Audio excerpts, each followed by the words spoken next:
The reason these laws are being passed today in Georgia, Georgia passed those laws directly because of the big turnout in 2020 that they're trying to lessen in 2022. And what we're trying to do is guard against that voter suppression, guard against that voter nullification.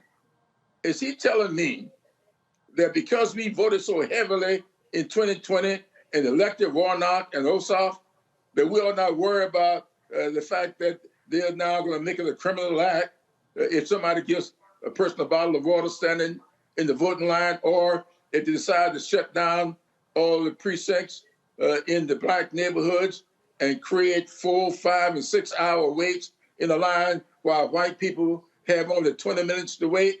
We aren't supposed to worry about that when we know full well what is going to happen if they put these laws in place, not to mention setting up a group that can overturn the results of the election if they don't like the outcome.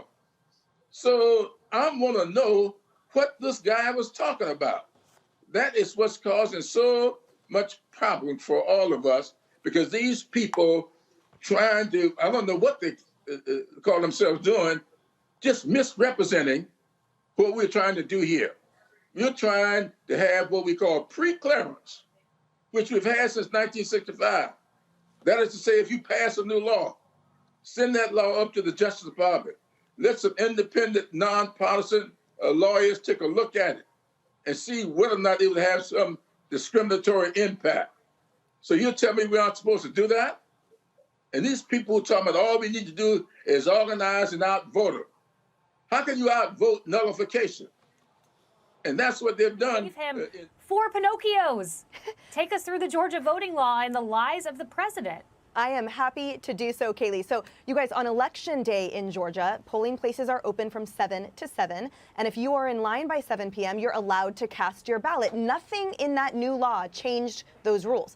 Now, the law did make some changes to early voting, but those expanded opportunities to vote, especially in rural counties. It didn't limit them. And you know where Biden gets his lie about 5 p.m. from? The law used to say that early voting shall be conducted during normal business hours, right? And the new law specifies, okay, 9 to 5. Now that change was made because some rural county election officials only worked part-time during the full week, not a full 8-hour day. So the shift to more specific times made it clear that they must be open every day for at least 8 hours. And the law also allows counties to set the hours anywhere between 7 a.m. and 7 p.m. So the practical effect of the 5 p.m. reference is honestly minimal. And the law reduced the early voting period, yes, in weeks before runoff elections. But this was to cut down on the number of ballots that were rejected for coming in late because of the tight turnaround. You know, Biden makes it seem like this was an attack on working Americans, that this law, to use his words, ends voting at 5 o'clock when working people are just getting off work, or ends voting hours early so working people can't cast their vote after their shift is over. And he was making it seem like that was voting on Election Day, not early voting. Election Day hours, again, were not changed. So for the lies that the president continues to spread, as you pointed out, Kaylee, even the Washington Post assigned him 4 Pinocchios, their highest grade for a lie, reserved for whoppers.